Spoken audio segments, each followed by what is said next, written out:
नमो सिद्धाणं नमो आयर्याणं नमो वज्रायणं नमो लोये सवसाहणम्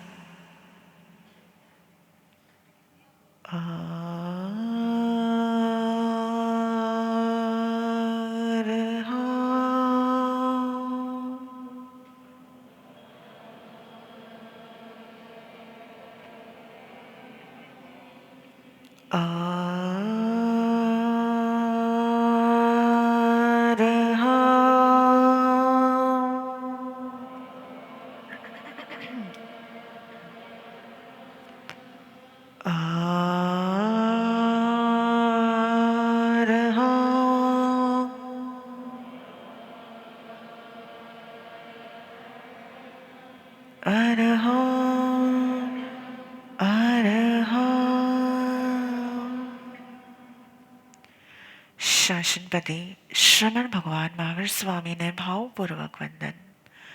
असीम असीम उपकारी राष्ट्र संत परम गुरुदेवना चरणों में भावपूर्वक वंदन एवं सर्व उपकारियों ने भाव वंदन।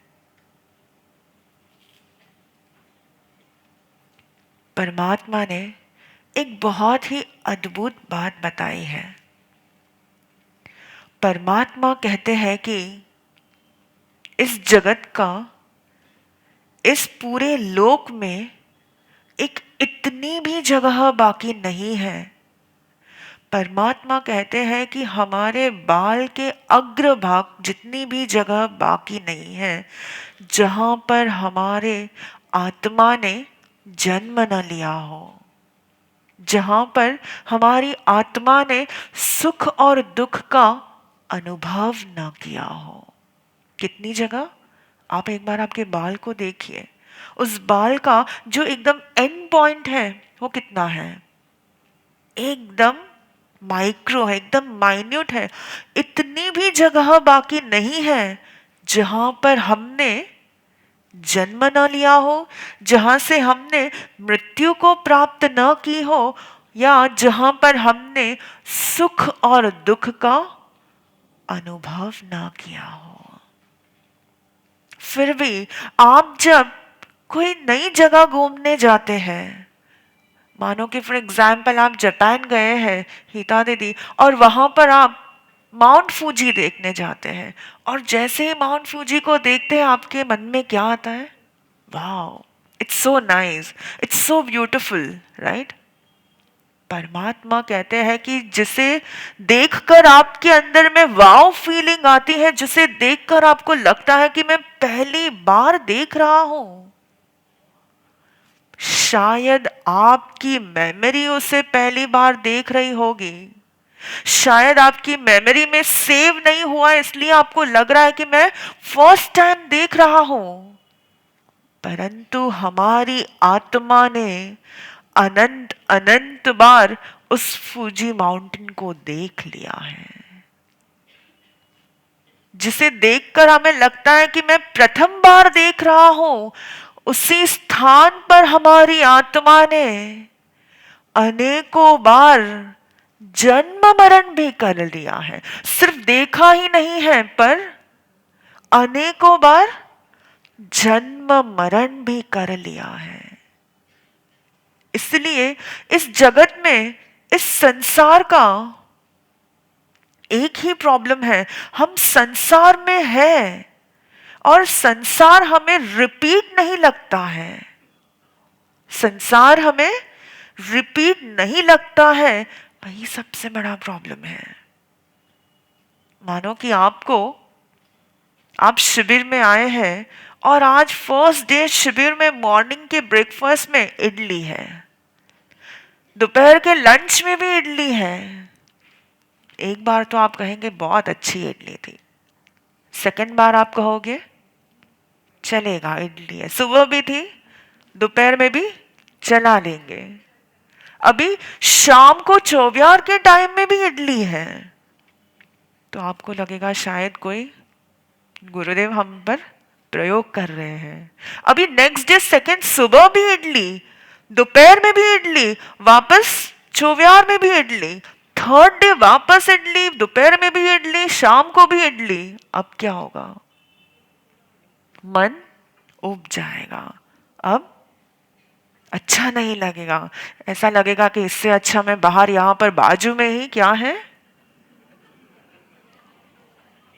यस, तो वहां पर जाकर मैं, क्यों? क्योंकि रिपीटेशन हमें क्या लगता है गौरांग भाई?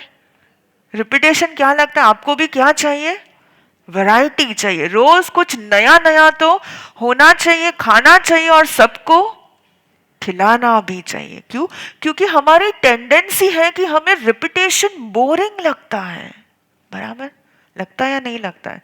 रिपीटेशन हमें बोरिंग लगता है, पर प्रॉब्लम एक ही है, ये संसार जो बार बार रिपीट होता है ना, वो हमें बोरिंग ही नहीं लगता है। ये एक भाव नहीं है, ये हमारा प्रथम भाव नहीं है, हमने ऐसे कितने भाव कर दिए हैं, कितने कितने कितने, गिन भी नहीं सकते, इतने भाव हमने कर लिए, फिर भी हमें ये संसार बोरिंग नहीं लगता है। ये रिपीटेशन मोड हमें बंद करने का मन ही नहीं होता है। आप नई कार लेंगे ना, थोड़े दिनों के बाद, थोड़े दिनों के बाद, थोड़े सालों के बाद वो कार भी आपको बोरिंग लगने लगेगी। नया घर होगा, थोड़े सालों के बाद वो घर भी छोटा लगने लगेगा। जो क्लोथ्स आप पहन रहे हैं थोड़े महीनों में आप उससे भी चेंज कर देंगे। पर इस संसार को हम छोड़ नहीं सकते। परमात्मा कहते हैं कि जो आपको लगता है कि आप प्रथम बार मिले हैं, वह प्रथम बार नहीं मिले, उसके साथ आपका अनंत काल से परिचय है। इस भाव से परिचय नहीं है, पर अनंत काल से परिचय है। इस संसार के पास कुछ नया ही नहीं है हमें देने के लिए। इस संसार के पास कुछ नया ही नहीं है, वही राग, वही द्वेष, वही अवगुण, कुछ नया आया है इस भाव में आपके पास? जो पहले के भाव में जो कर्म थे वही फॉरवर्ड हुए, वही पहले जो आपके अंदर में राग था, वही द्वेष था, वही जेलसी का भाव था, वही क्रोध, वही मान, वही माया, वही लोभ। कुछ नया आया? कुछ नया आया? तो आपको तो नया नया ही पसंद है, तो ये क्यों नहीं हम छोड़ सकते हैं? क्यों नहीं छोड़ सकते ये? क्योंकि अनादि काल से हमें, सबसे पहला प्रॉब्लम तो है कि हमारी अनादि काल की मेमोरी को ही हम भूल जाते हैं, उससे भूल जाते हैं, इसलिए हमें ये नया लगता है।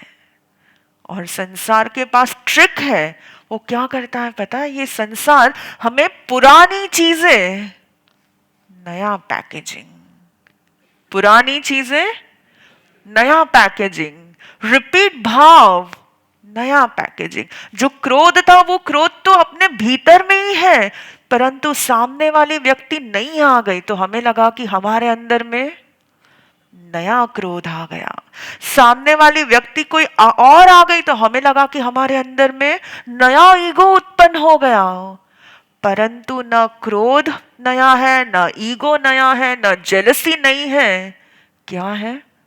Repeat repeat repeat repeat repeat. और संसार यही ट्रिक से हमें अनंत काल से जन्म मरण जन्म मरण जन्म मरण जन्म मरण की प्रोसेस करवा रहा है।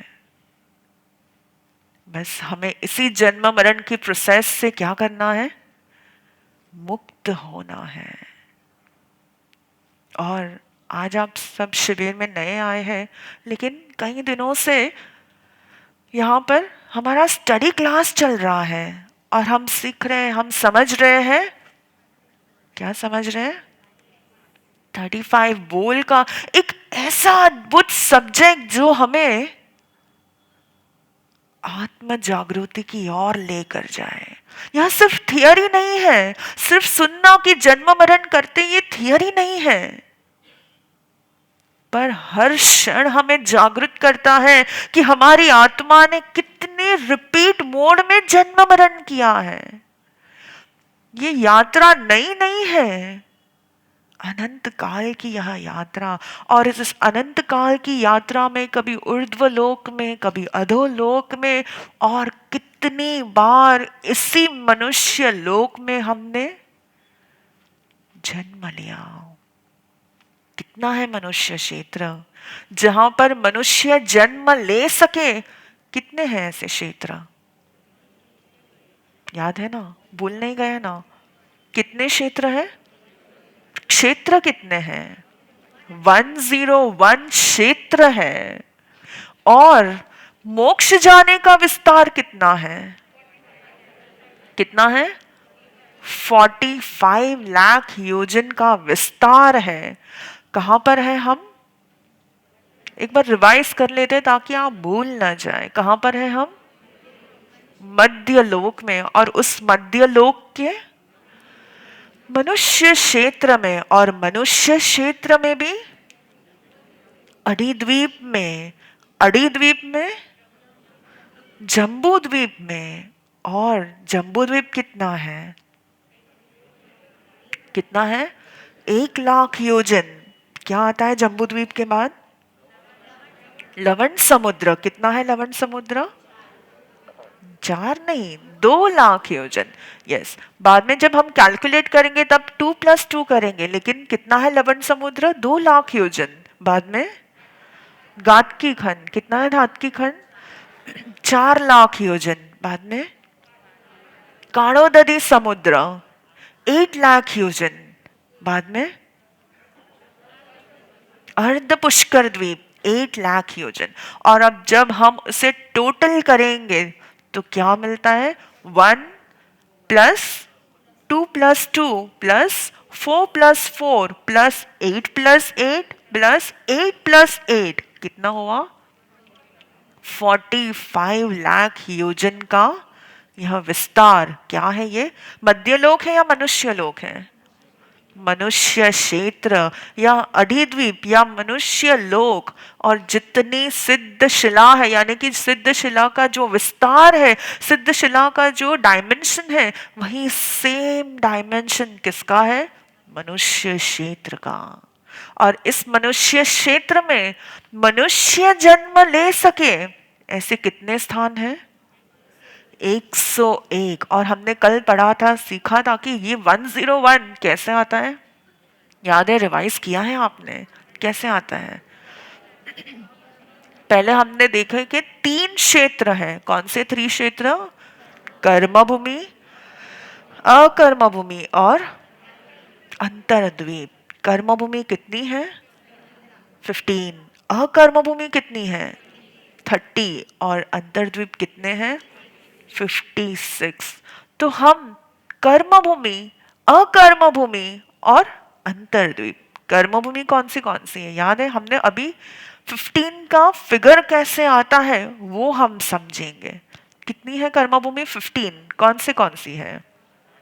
तो परमात्मा कहते हैं कि ये पूरे अधिद्वीप में कर्म भूमि ऐसी भूमि है जहां पर हम असी, मसी और कृषि कर पाते हैं। असी यानी शस्त्र, वेपन्स, ऐसे सब ऑब्जेक्ट्स को जहां पर हम यूज कर सकते हैं या जिसका उपयोग करना पड़ता है, ऐसे क्षेत्र को कर्म भूमि कहते हैं। मसी लेखन विद्या, कलाएं, अलग अलग कलाएं होती है। और कृषि खेती, फार्मिंग होती है, एग्रीकल्चर जहां पर होता है, जहां पर अनाज को या फ्रूट्स को, वेजिटेबल्स को ग्रो किया जाता है अपने जीवन निर्वाह के लिए। ऐसी स्थिति जहां पर होती है, अस्सी मसी और कृषि, उसे क्या कहते हैं?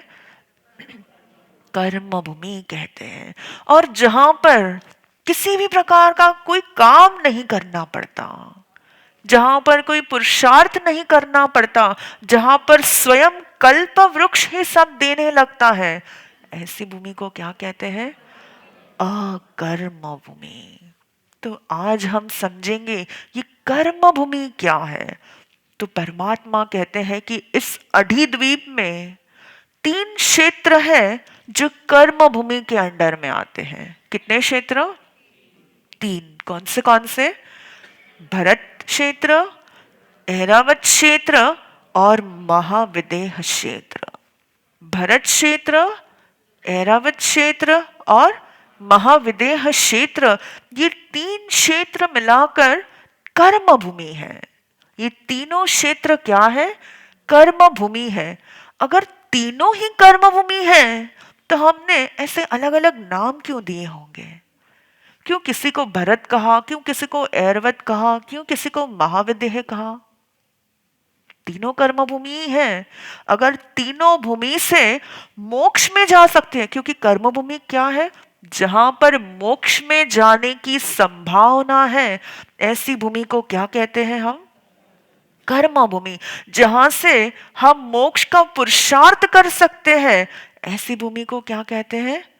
कर्म भूमि। तो अगर तीनों क्षेत्र कर्म भूमि ही है तो नाम क्यों अलग है? नाम क्यों अलग है? क्योंकि तीनों के लोकेशंस अलग हैं।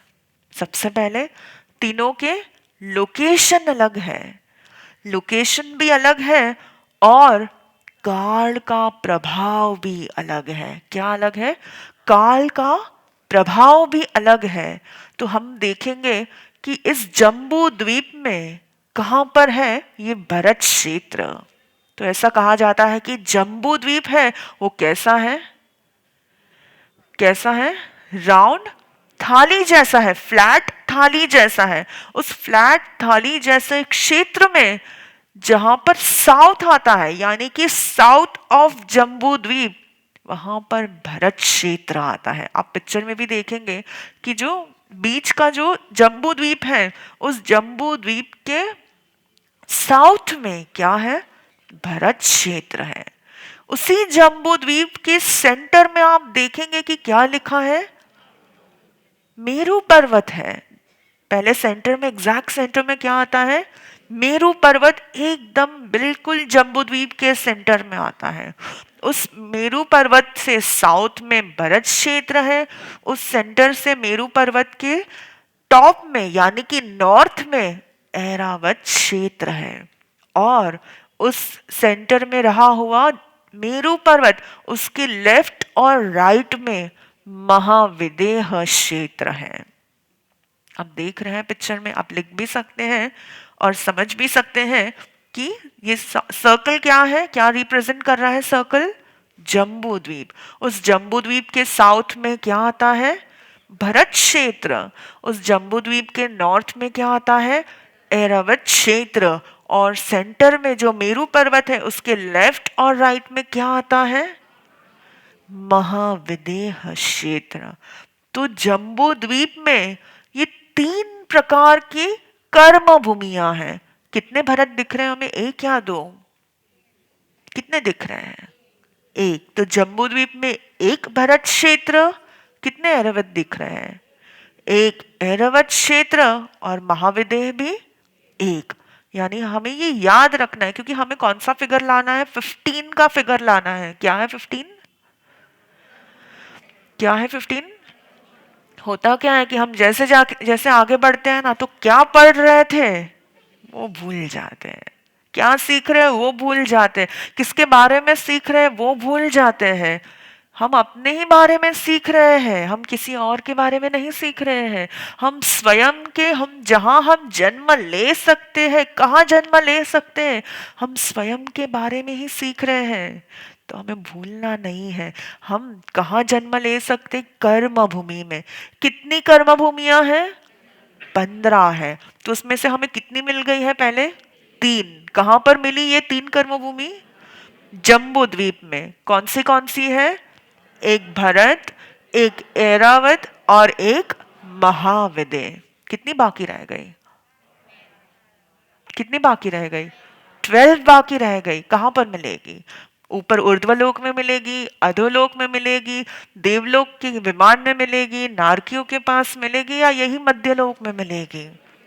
इसी मध्यलोक में, इसी अधिद्वीप में जो और क्षेत्र बाकी है, क्योंकि क्या है, land ocean land ocean land ocean, तो सबसे पहला लैंड कौन सा आ गया, जम्बूद्वीप। एक भरत, एक ऐरावत और एक महाविदय, ये याद रखना, आपकी मेमोरी में सेव करके रखना। अब आता है कौन सा लैंड, कौन सा लैंड, धात की खंड। तो उस धात की खंड में हम पिक्चर में देखेंगे कि उस धात की खंड में दो भरत हैं। कितने भरत हैं, दो भरत है, दो ऐरावत है और दो महाविदेह क्षेत्र है।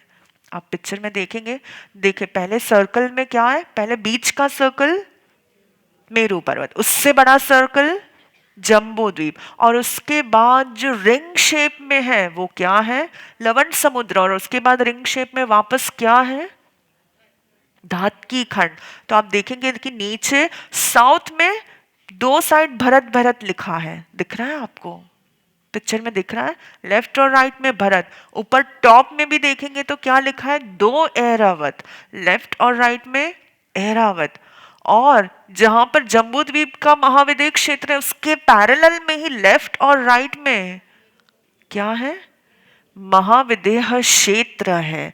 एक लेफ्ट में महाविदेह है काड़ो धात की खंड में, और एक राइट में महाविदेह क्षेत्र है। तो जो धात की खंड है, कितने भरत हुए वहां पर, दो भरत क्षेत्र। कितने ऐरावत हुए, दो ऐरावत क्षेत्र। और कितने महाविदेह क्षेत्र हुए, दो महाविदेह क्षेत्र। अब आपका काउंट टोटल कीजिए, कितने हुए, कितना हुआ, हमें काउंट मिला 9 मिल गए। और अभी कितने बाकी हैं, कितने बाकी हैं, 6।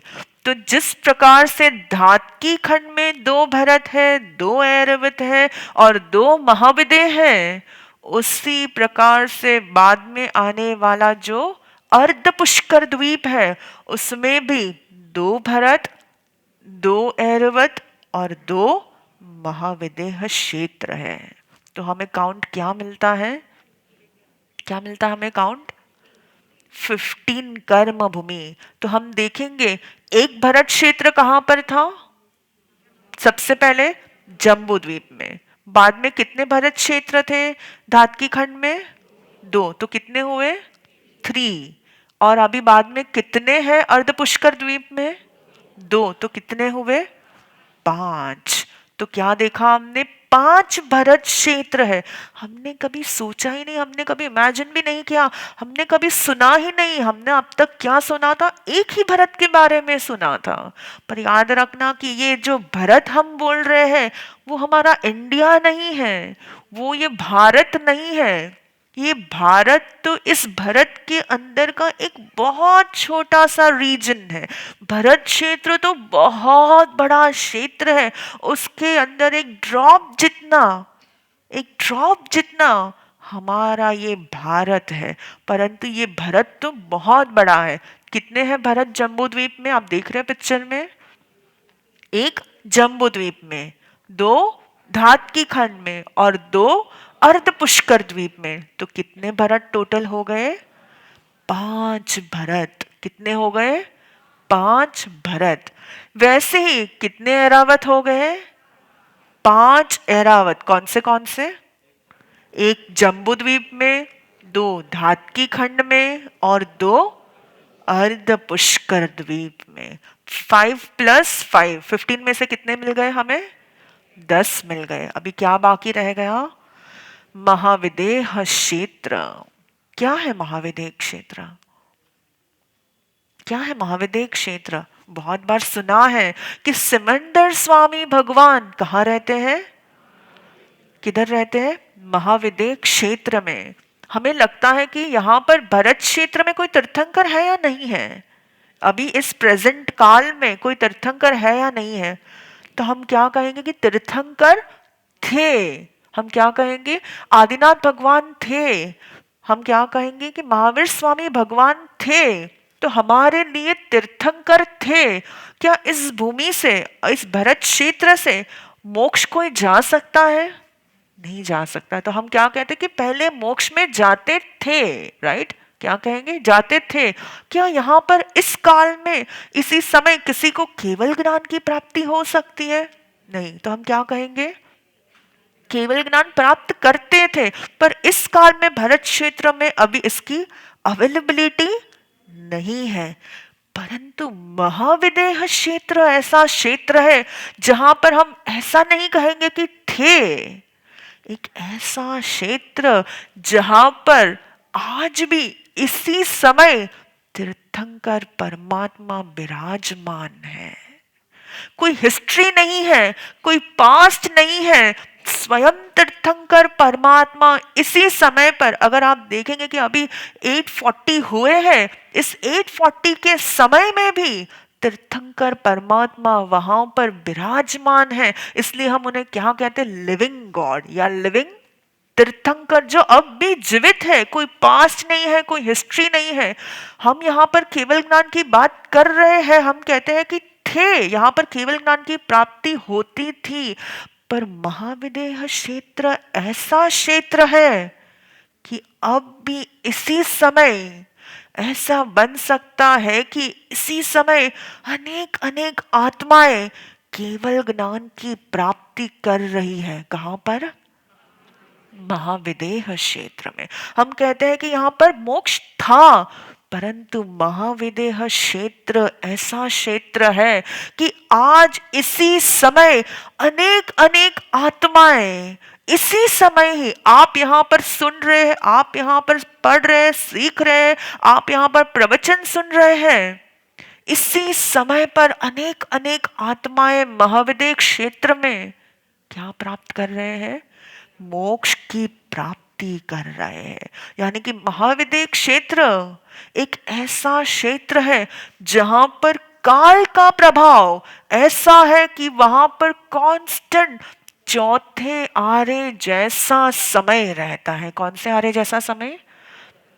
फोर्थ आरा जैसा समय वहां पर हमेशा रहता है। वहां पर काल परिवर्तन नहीं होता। यानी कि वहां पर, यहां पर भरत क्षेत्र में हम कौन से आरे में हैं? क्या कहेंगे? हम कलयुग में हैं।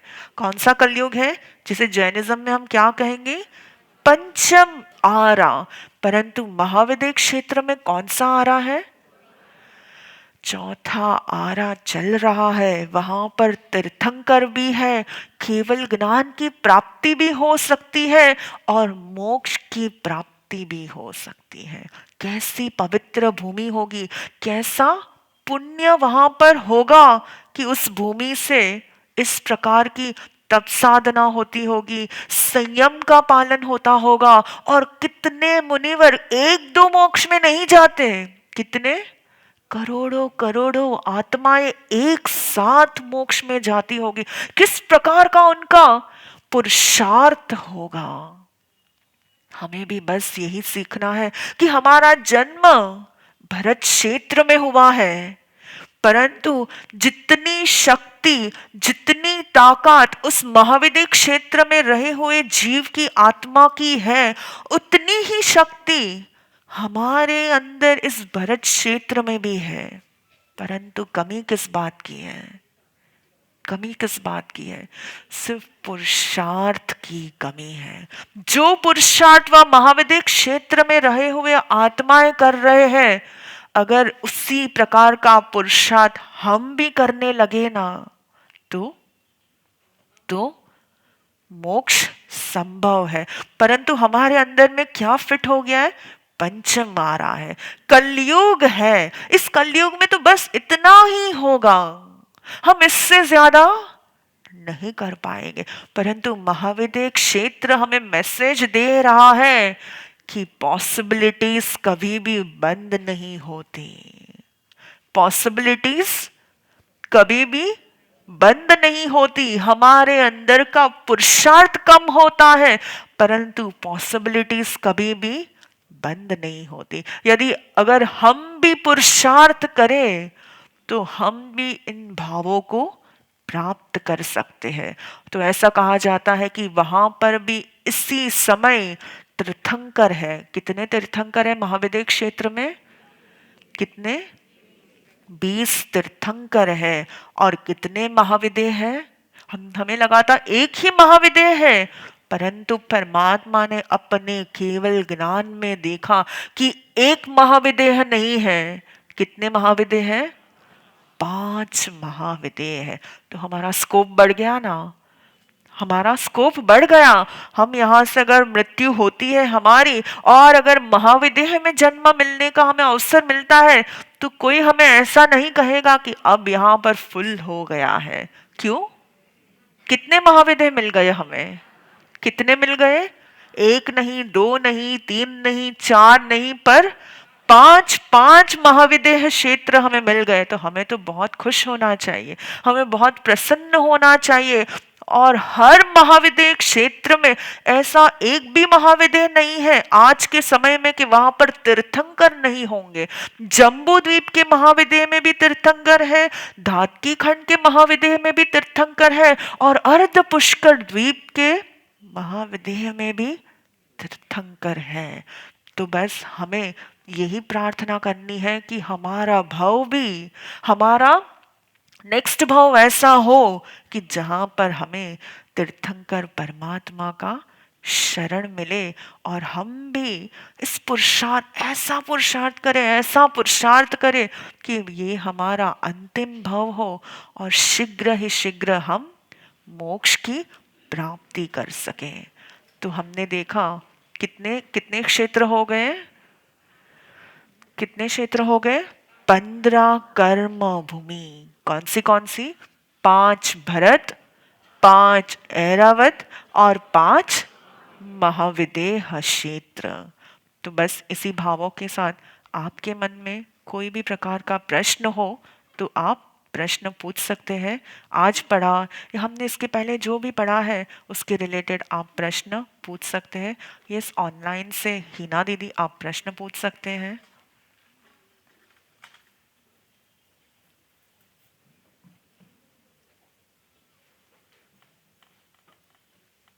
यस, स्वाति दीदी।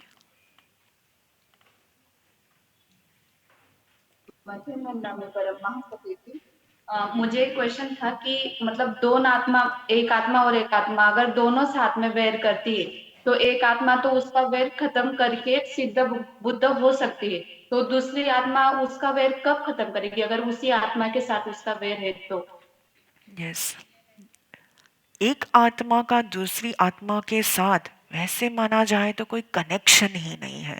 सब अपने स्वयं के भावों पर डिपेंड करता है। एक आत्मा और दूसरी आत्मा एक दूसरे पर वैर कर रही है और एक आत्मा का मोक्ष हो जाता है, तो दूसरी आत्मा किस प्रकार का पुरुषार्थ करती है? यदि वह अपने अंदर में वैर भाव को कंटिन्यूअस रिपीट मोड में अगर लेकर जाती है, नेक्स्ट भाव में, उसके बाद के भाव में, उसके बाद के भाव में, तो उसकी वैर की साइकिल कभी टूटने नहीं वाली। परंतु वह आत्मा अगर पुरुषार्थ करती है, नहीं, मुझे भी मेरे अंदर में रहा हुआ ये वैर का भाव, मान का भाव अब शून्य कर देना है, मुझे भी अब इस भावों से मुक्त हो जाना है, तो परमात्मा कहते हैं कि विद इन 48 मिनट्स में वह आत्मा मोक्ष में जा सकती है। और एक सवाल था परमात्मा से पूछूं? यस, द्वीप में भी मतलब मनुष्य होते हैं क्या? यस, वहां पर भी मनुष्य होते हैं। हम आगे के सेशन में देखेंगे कि वह कैसा क्षेत्र है और वहां पर किस प्रकार के मनुष्य होते हैं। यस, મથેણ વંદામી પરમમાં સતીજી, મારો પ્રશ્ન એ હતો કે આપણે એમ કહીએ છીએ અનંત જીવો મોક્ષે ગયા, સિદ્ધશિલા પર પણ ઘણા જ જીવો સિદ્ધ થઈ ગયા છે, તેમાં ફક્ત આપણે 24 તીર્થંકર જ ને જ કેમ પૂજીએ છીએ? એક પ્રશ્ન છે. અને બીજો પ્રશ્ન એ હતો કે એમ કહેવાય છે કે જેમણે તીર્થ સ્થાપ્યું એ તીર્થંકર બન્યા, તો એ તીર્થ સ્થાપન એટલે શું?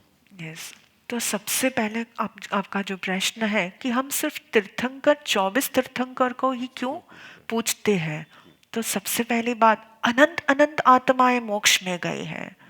तो इस समय का जो काल चक्र चल रहा है, इस समय का जो अवसर पीढ़ी काल चल रहा है, उस अवसर पीढ़ी काल में 24 तीर्थंकर हुए हैं जिसे हम पूज्य मानते हैं, जिसे हम भगवान के स्वरूप में मानते हैं, जिसे हम अब सिद्ध स्वरूप में मानते हैं। परंतु ऐसी एक ही चौबीसी नहीं है, ऐसा एक ही काल चक्र नहीं है, ऐसे अनंत अनंत अनंत अनंत काल चक्र हो गए हैं, ऐसी अनंत अनंत अनंत चौबीसी हो गई है। पर हम इस काल चक्र में हमारा जन्म हुआ है, जहाँ पर हमें ये 24 तीर्थंकरों के बारे में पता है, इसलिए हम उन्हें पूज्य मानते हैं, उन्हें हम परमात्मा के स्वरूप में मानते हैं। परंतु अब इस समय अगर सिद्ध क्षेत्र में देखा जाए तो सिर्फ 24 तीर्थंकर नहीं होंगे, वहां पर अनंत तीर्थंकरों की आत्माएं होगी। और आपका सेकंड प्रश्न? તીર્થંકર આપણે કહીએ તીર્થ સ્થાપન કર્યું હોય એમને તીર્થંકર કહેવાય. यस, તો એ તીર્થ तीर्थ સ્થાપન यानी कि साधु साध्वी जी और श्रावक और श्राविका। क्योंकि जब तीर्थ की स्थापना होती है, यानी कि परमात्मा जब समवसरण में विराजमान होते हैं, अपनी प्रथम देशना जब परमात्मा फरमाते हैं, उस देशना से जब अनेक आत्माएं बोधित होती है, तब उसमें से ऐसी कई सारे आत्माएं होती है जो परमात्मा के समक्ष आकर परमात्मा को विनती करती है कि अब मुझे इस संसार से मुक्त होना है, अब मुझे इस संसार के रिपीट मोड में वापस नहीं जाना, और संसार त्याग की ओर आगे बढ़कर साधु बनते हैं, साध्वीजियां बनते हैं।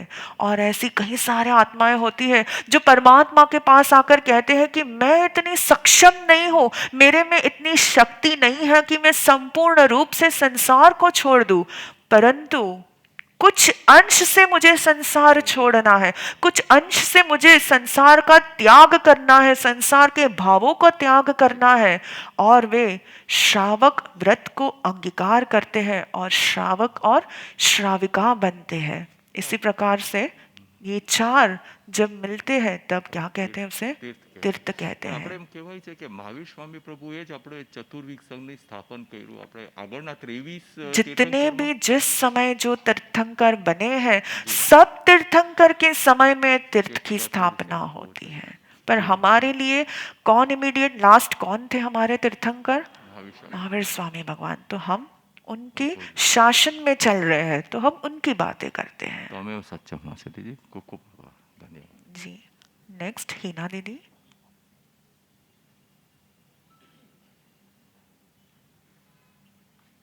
Methane Nandani Paramahasati ji, I have two questions. ये जो विद्याधर मनुष्य होते हैं, तो ये जम्बूद्वीप का इतना 45 लाख योजन तो वो लोग फ्लाई करते हैं, राइट? तो वो भी मनुष्य की कैटेगरी में, लाइक जो हमने अभी 15 कर्म भूमि की, तो विद्याधर जो होते हैं उसी कैटेगरी में आते हैं। हाँ जी, वो भी यही कैटेगरी में आते हैं। और दूसरा क्वेश्चन ये है माधुरी जी कि ये जो कालोदधी समुद्र है, ये black, name itself says that it is the black colour of water. हाँ तो जी, कहीं पर इसमें ऐसा पढ़ा था कि इसके अंदर जो मत्स्य होते हैं या जो जीव होते हैं वो बहुत बड़ी बड़ी साइज के होते हैं। यस, क्योंकि ये क्षेत्र इतना विशाल है, तो जैसे जैसे आगे के क्षेत्र में जाते हैं, वहाँ पर जो जीव है, जो तिर्यंश है, उनकी काया भी बहुत बड़ी बड़ी होती है, उनका देह भी बहुत बड़ा होता है। जी मास्टर जी, और मुझे है ना इमेजेस से ज्यादा समझ में आता है। तो आपने जो ये सॉरी मैं ऐसे ही आपको बताती हूँ, जैसे हमने बोला कि जम्बूद्वीप 2 है, मीन्स सॉरी उसका जो डायमेंशन है 2 है, फिर 2 + 2 बोथ द साइड नो, 4। तो ये जम्बूद्वीप ऐसे 1 लाख योजन का है, 2 लाख का सॉरी नहीं है। जम लवन समुद्र 2 on each side equal to 4। तो ऐसे यस, ये कॉन्सेंट्रिक सर्कल जो है इसमें बढ़ता ही जाता है डायमेंशन। यस, जितने भी कॉन्सेंट्रिक सर्कल्स हैं, ऐसा कहते हैं कि मध्य लोक में असंख्यात द्वीप समुद्र है। असंख्यात ऐसे लैंड और ओशन है, तो जैसे जैसे जैसे आगे बढ़ते हैं उसकी साइज, उसका मेजरमेंट भी बढ़ता जाता है।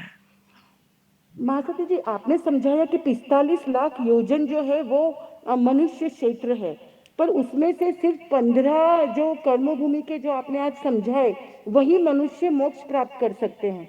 यस, राइट है आपकी अंडरस्टैंडिंग। जी महासती जी, आपका उपकार है, थैंक यू, तमेव सच्चिन। जी,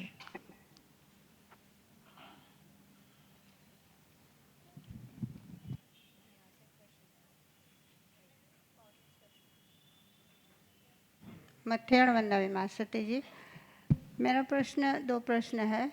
फर्स्ट ऑफ ऑल, जब एवरी तीर्थंकर तीर्थ की स्थापना करते हैं तो वो क्यों? क्योंकि आप एक बार स्थापना की तो क्या वो विसर्जन हो जाता है फिर स्थापना करते हैं? वाई?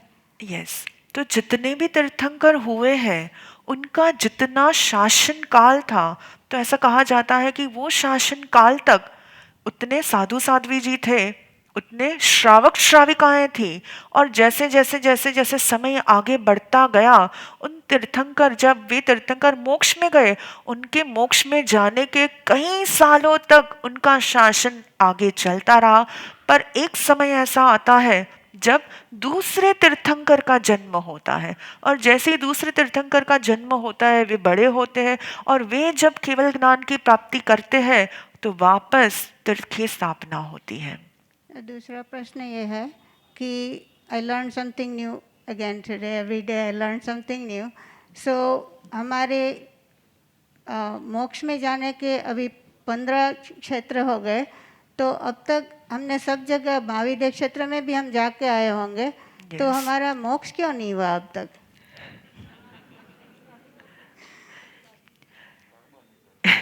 परम गुरुदेव हमें रोज यही सिखा रहे हैं कि हमने परमात्मा के पास जाकर भी हम मोक्ष में नहीं गए हैं। तो हमें बस परम गुरुदेव से ही बार बार विनंती करनी है कि जिस पुरुष है, ऐसा नहीं है कि परम गुरुदेव से आप प्रथम बार मिले हैं। कितनी बार मिले होंगे परम गुरुदेव से? कितने भवों में मिले होंगे, कितने भवों में साक्षात परमात्मा का भी सानिध्य मिला होगा, परंतु कमी थी हमारे पुरुषार्थ में, कमी थी हमारी श्रद्धा में, कमी थी हमारे विश्वास में। और इतना अच्छा लगता है हमें ये संसार। हमने कहा ना, संसार क्या है? रिपीट मोड है, रिपीटेशन ही चल रहा है, और वो रिपीट हमें रिपीट ही नहीं लग रहा है। बस यही हमारी सबसे बड़ी भूल है। तमेव सत्यम।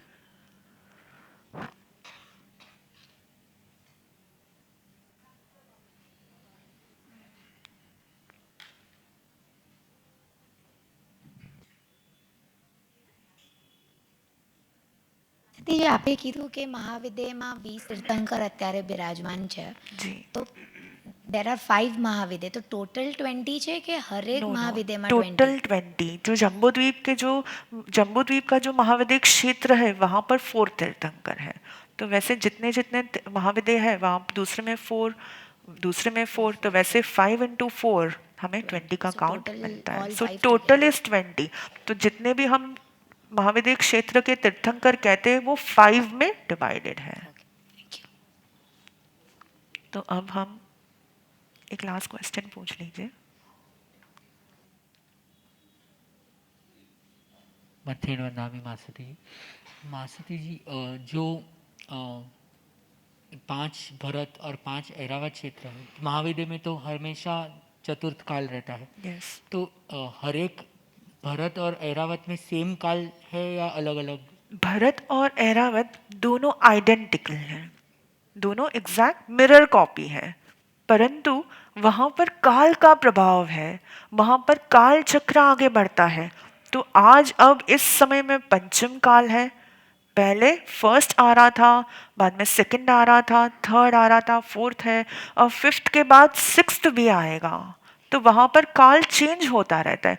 तो जैसा काल भरत में है वैसा ही काल वहाँ पर ऐरावत में भी है। सो अभी ऐरावत क्षेत्र में, जम्बूद्वीप के ऐरावत क्षेत्र में भी यस, अभी पंचम आरा चल रहा होगा। घाटकी खंड में यस, सेम।